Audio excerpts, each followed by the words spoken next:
Chaste by Choice went live on YouTube. I should tune in and watch it. The shenanigans.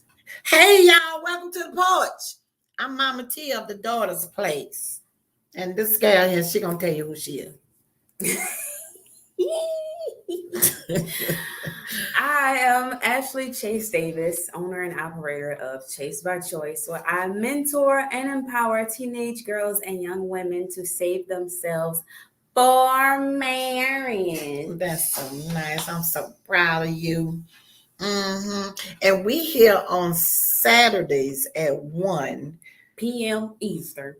Thank you. I always forget that part, the Eastern. We here on Saturdays because our goal is to help you to reach your best self, mind, body, and soul. And soul. I had to make sure I was actually live. Did you know that one time? Yeah, I'm pretty sure. You pretty sure? Yeah. Okay. It should be fine.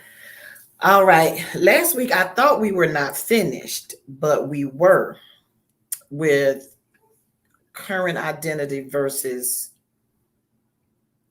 true identity. So we actually did finish that last week. Now, before we get started, I want the disclaimer that's here.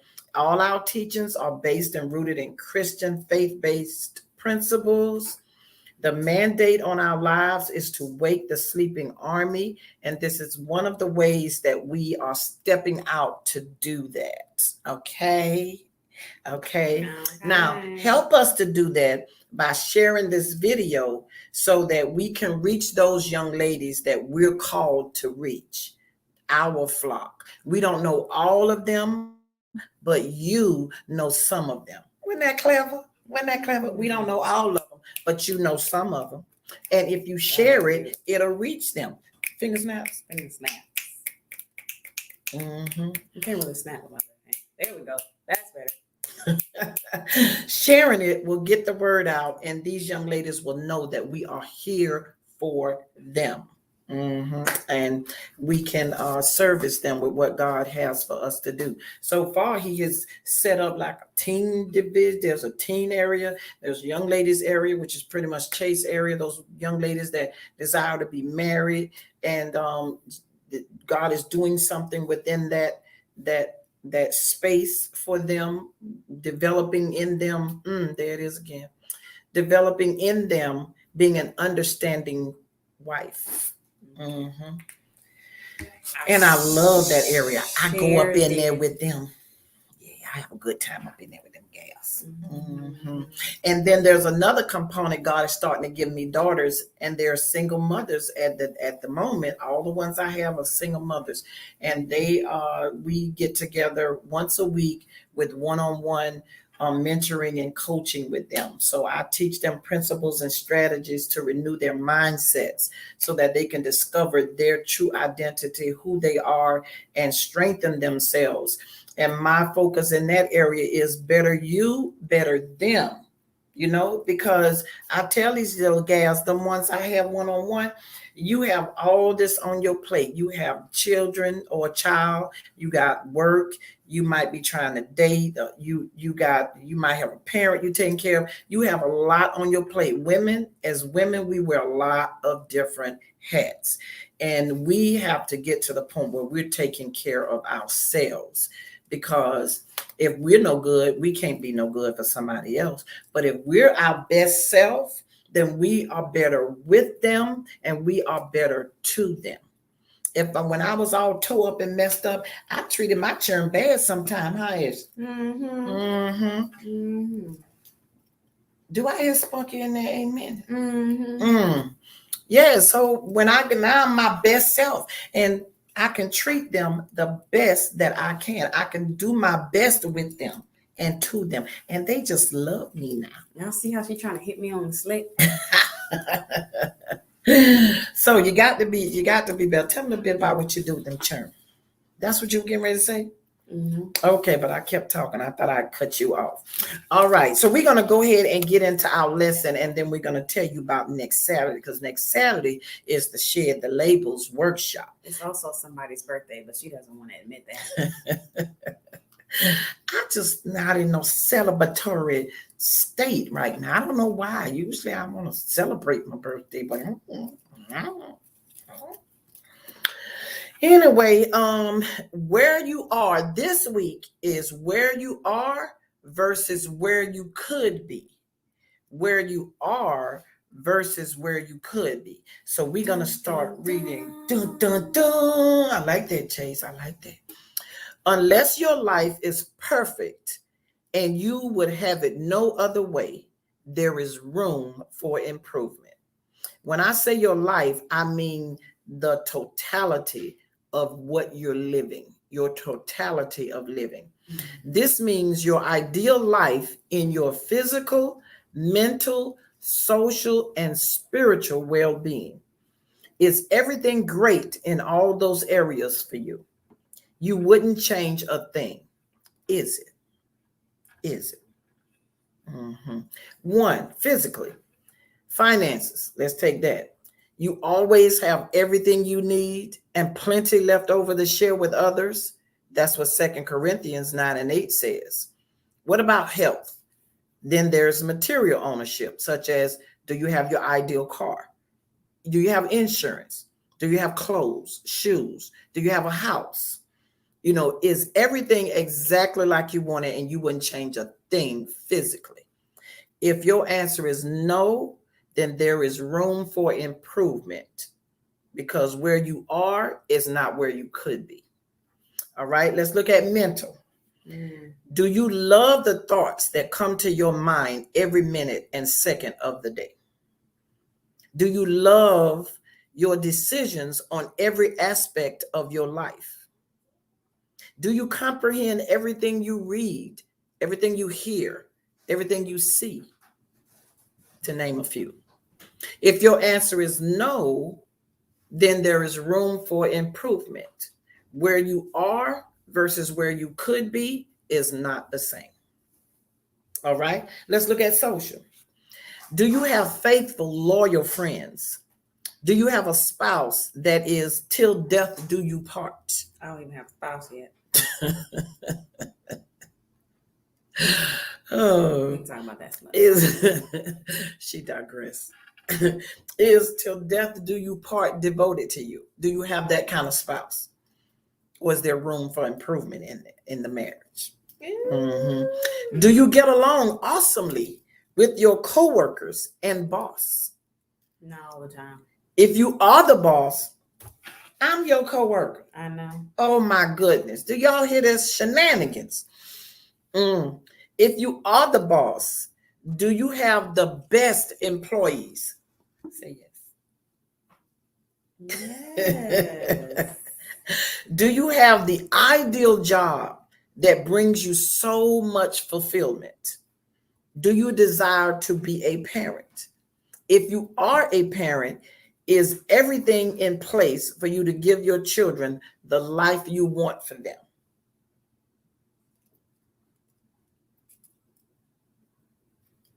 If your answer is no, then there is room for improvement. And where you are versus where you could be is not the same. It ain't the same, sugar. It just ain't. Let's say spiritual. I only have one sentence for that. Do you feel complete when you are alone? Complete or content? Both. I ain't have content. Let me add that. Do you? I could take complete off. Do you feel content when you are alone? That says a lot for your spirituality. If you alone and you wish you're not content, you thinking about everything you don't have, you wish somebody was there, don't realize somebody is there because God is there with you and wants to be involved and wants to be engaged with you in your private time. You don't even know he's there. So that's an issue right there. That's an issue. So if you do not feel content when you are alone and realize your maker is there with you and wants that personal time with you, then where you are versus where you could be is not the same. Honey, sugar, let me tell you, that ain't the same. It's a difference. It's a difference. All right. If you could not answer yes to all of the areas above, then there is an area in your life that you can allow God to work on. In Malachi 3 and 10, God challenges us to prove him.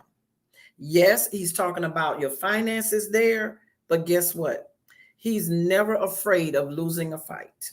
So make the decision to prove him in all your areas. Do that. Say, Lord, Malachi 3 and 10 say, prove me. I'll prove you. I want to prove you in all my areas. God wants to come into all areas of your life, but you have to invite him in there. He's a gentleman. He's not just going to press his way. Now, he'll make it pretty clear he want to be there, but he ain't going to make you do it. You have to be willing. You have to be willing. Will. That's why we have a will. You have to be willing to allow him in those areas. And he'll come in every area you want him in. And he will cause all things to work together for your good. But if you handling that area on your own, he gonna let you.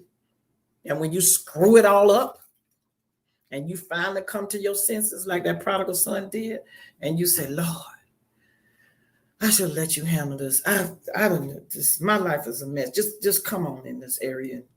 I'm gonna stop messing with it. I'm gonna let you do it. You got something on your mind? I feel like he may have bombarded his way in some areas in my life.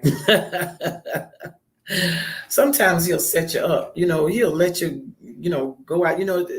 My parents and grandparents, the old folk around my life, they used to say, I'm gonna give you enough rope to hang yourself. I thought that was such a horrible thing to tell a child, but I understand what they mean now. But what they mean? It means they're gonna let you keep on and keep on until you hollering for help. Like you up there hanging, you mess up yourself because you won't listen to wisdom. And they tell you, no, don't go that far. Don't go that far. Or don't, that rope is the illustration of it. That rope is on you and it's around your neck. Don't go that far. Because if you go too far, then there are cars going back and forth, and you could walk out in that street and you could get hit. Mm-hmm. So they tell you don't go that far, but you're going to keep on going until the rope is just pulling on your neck because you still ain't listening. And you keep on going till you hang yourself. That's the illustrative part of it. But the practical part of it is when you're not listening and you keep going around those, this is one of the practical social examples. You keep going out with those friends and you keep hanging around those friends, and your parent is telling you, I don't feel too good about them churn you hanging with. I think you need to choose some different company. And you ain't listening. You just keep on going, and they into all kind of little stuff, and you think it's fun. It's fun. They say, we're going to have some fun. But their fun is drinking. Their fun is breaking in cars. Their fun is going to clubs. Their fun is, playing jokes on people, and there's just no telling whatever it is.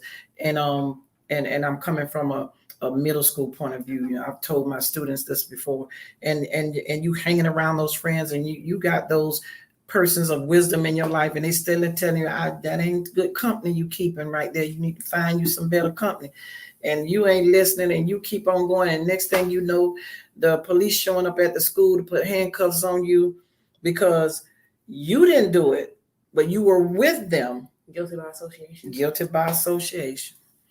And now you tied up in a mess, and you wondering, how did I get here? I should have listened. I knew I shouldn't have went. You got hindsight is 20/20. You know what that means? That means once you get to that point and you look back, that hindsight, you look back on some things, you realize you saw that, you realize where your errors were, and you wish you had made some different decisions. But it doesn't happen now. Now you got to allow that thing to work its way on out, make some better decisions, endure the consequences, and just work your way out of that mess as best you can. Hopefully with God and listening this time and operating and walking in the wisdom that you've been given, life can be much better for you. Hear what I say? There were several times I wanted to slap myself upside the head for some decisions that I made. Oh, Jesus! Now see that sound right there? That's a sound that lets me know whatever that was, she will never do that again. Because that came from the soul-searching heart right there. Woo, she called on Jesus in a real way.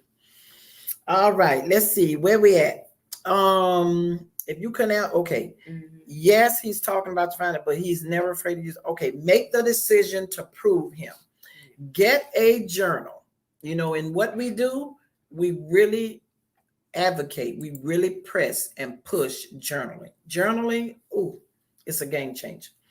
Journaling is an act of expressing your deepest thoughts and feelings by putting words to your inner life, what's going on the inside. You're putting words to it, and then you're putting those words on paper.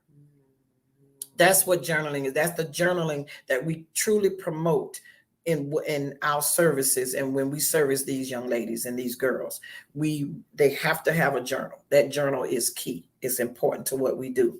It's very therapeutic too. Your journal serves as your personal contact with God. When you begin to write in it, see that time as God sitting right there beside you and taking in everything you're releasing to him. That's the way you need to see that journal. It's not just you sitting there, oh, she making me write, she making me write. No, it's you sitting there, and that time is just you and God, and you putting those inner feelings on paper. Yeah, sometimes the things you're scared to say out loud. Right. I do that a lot. Yes. And the awesome thing about, I say is awesome, because I know when I was younger, I had developed trust issues for a reason. And the girls that God sends to us, they have trust issues. And I make sure I tell them, what you put in this journal, I will never ask you what's in your journal.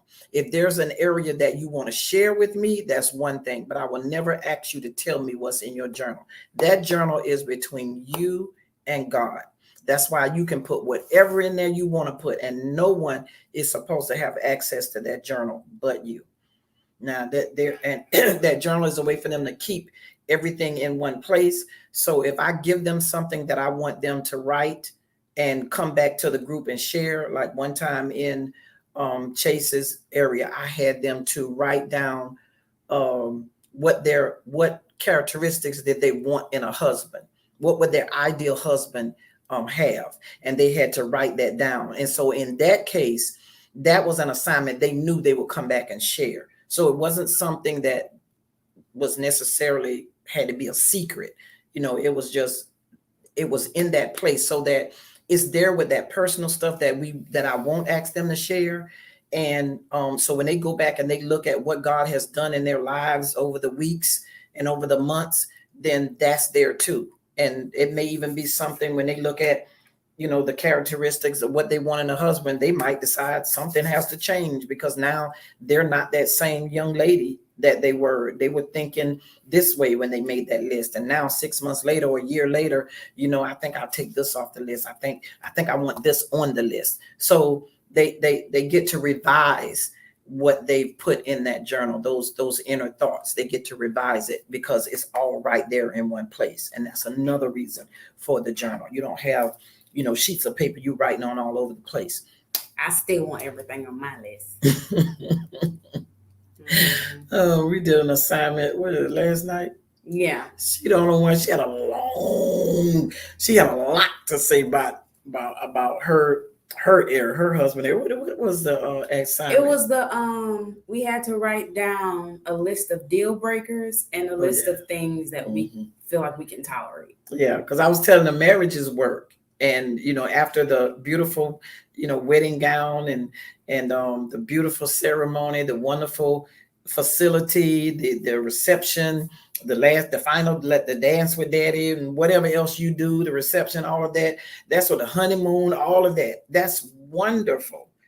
But when you get back and you turn that key and you walk into that house together, that's when the marriage starts. Because that's when the real life, the day-to-day life is going to start.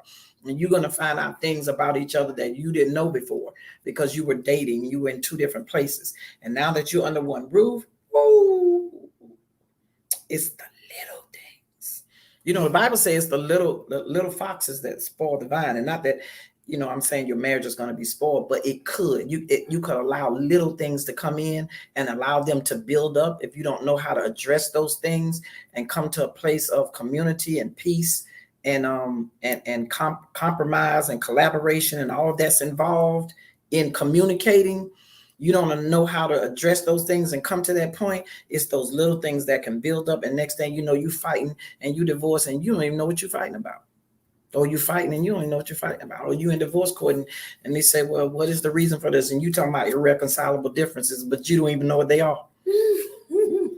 That's just crazy when you could just address those situations as you went and learn how to problem solve and work together, because love brought y'all together.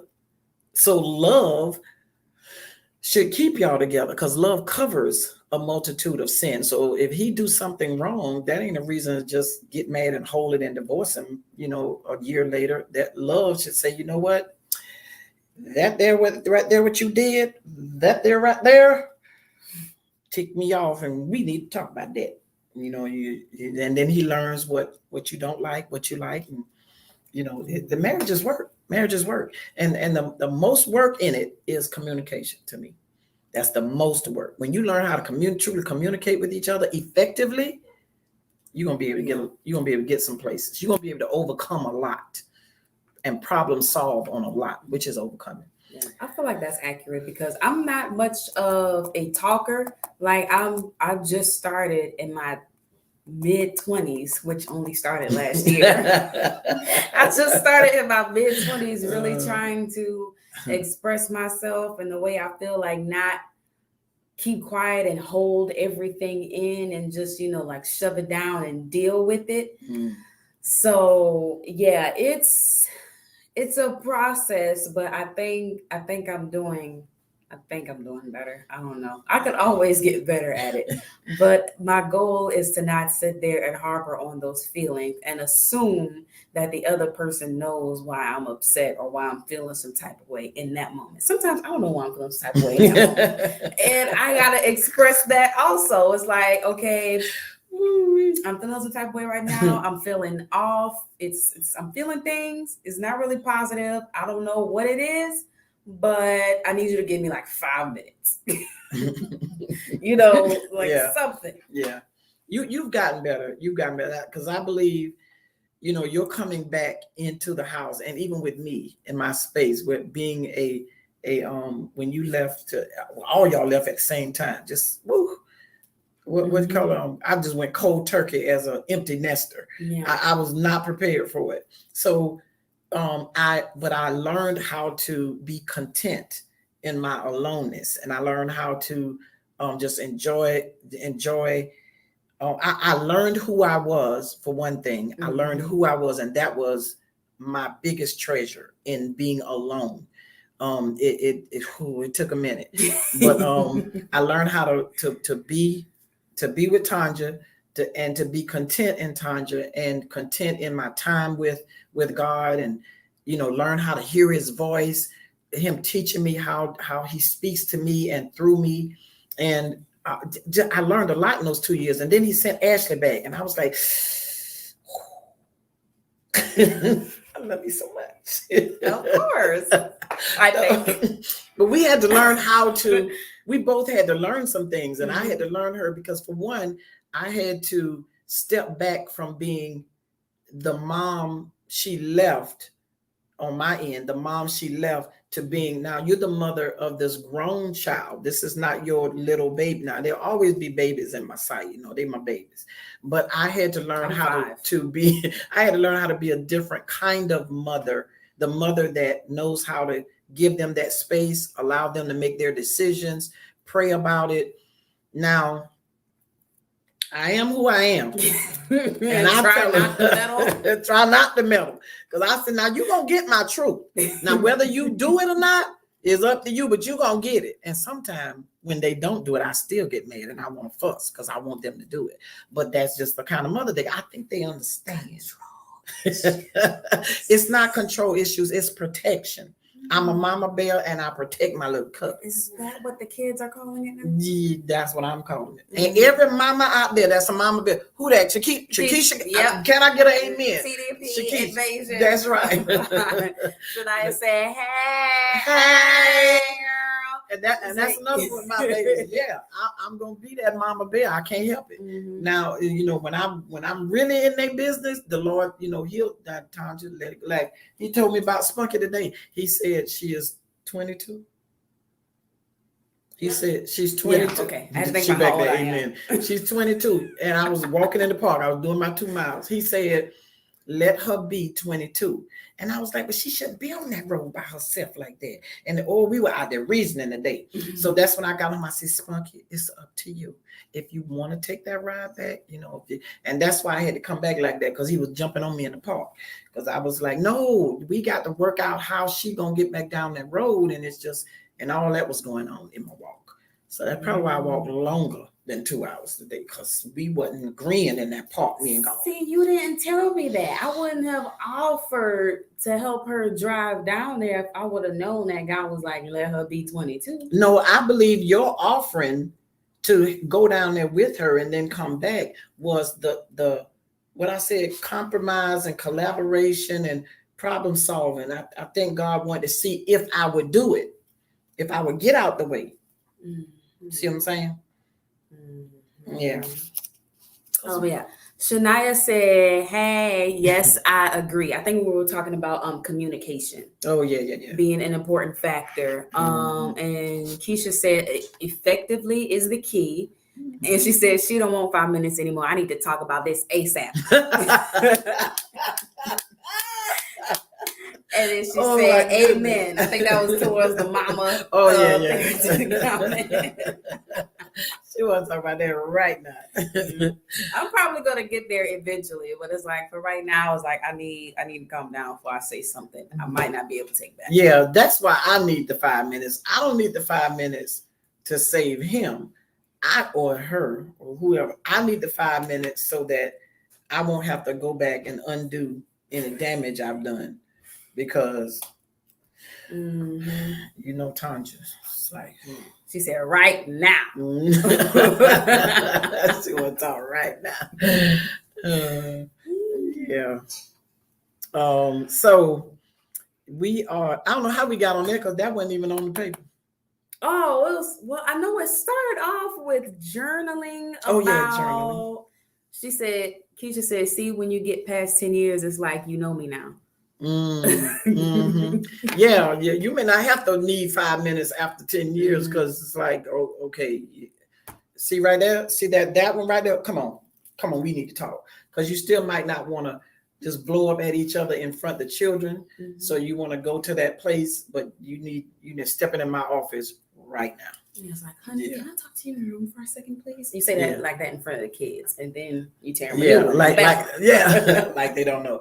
And you make sure, and I let my girls know that you never, it's never wise to handle a man in public. That's never wise. If he's done something, or he does something that you're out among people, and he tick you off about that thing, you have enough self-control. That's one where that